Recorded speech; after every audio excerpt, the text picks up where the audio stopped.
All Pro Exterior Services again. Got the trailer at another little job, another 2-story. We're gonna do gutters here, and we're gonna do a house wash. So we got the hose pulled, getting tank full, and I've been noticing we're getting a better flow as we pull a reel all the way and let the hose. There was a little restriction there, so we're getting really good flow. Got the pressure washer hose pulled. Tony's on property, or Anthony's on property protection. Let me show you guys the back of this project.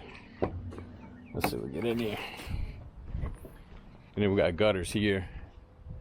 We just had a tree cut, so got gutters here and everything else. Let's see. Show you guys on this side. Got a tight area. Not too bad. Not too shabby. So we're gonna catch these gutters, and then they got a front side gutters. But you see, he did most of the bottom, but he said he couldn't reach the top, which is where we come in and shine. So we're gonna be using that 9 gallon a minute and roll with that. I'm gonna go around, so I'll catch up with you in a minute. Peace. This is how the gutter's gonna look. We got a full stack today. If you can see that, let me adjust this a little bit, but it's okay. It's what we do. We love these leaves because it pays us. So anyway, we're gonna go ahead and knock the short one out real quick and then hit the high front and the high back and be washing here in a second. So we'll catch up with you in a second. All the debris on the ground. I've got Anthony on the ladder. The highs. We got the 24. I'm been wanting to upgrade it to 28 aluminum. Just haven't done it yet. Been busy. So all that stuff coming out the gutters. Clean out the spouts. We always spray the spouts with a little bit of pressure. And you know, we sprayed this one right away because it was over here. We're working this way, so we're gonna get over there, hit that one, and then hit the back, and we'll wash. Catch up with in a second. All right, peace. Baby shooter tip in effect.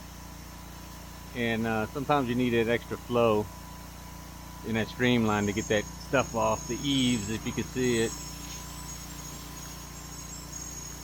And we're using it with the injector open, so we could get a little bit more flow if we closed it, but we're good. Yeah, it's coming clean, coming nice. All the green's coming off. Shoot that chimney, no problem. Got some high peaks in this house for sure. Alright guys, let me finish rinsing and we'll catch up with you in the front. Wrapped it up. We're back at the house unloading. Couldn't get much more footage. The customer was hanging out quite a bit with this. But that's okay. Again, locked them on an annual. You know, like I said, we usually go in like a house. If we're doing a house for $450, $500, and they want to do an annual, we usually knock off about 50 bucks. That's our discount, 50 to 75. It just depends on the situation. And we already rinsed our injector, so we're good. Didn't use much bleach at all, so we're good. We got a lot more jobs. We're supposed to get a bunch of rain here tomorrow. I think it's an AM, and then after that we got a big job to do tomorrow, and then this weekend we pack. But then again, we're supposed to get all rain Saturday, so that means probably Sunday. So we'll catch up soon. Thank you for watching. Sub, call, comment, like. Peace.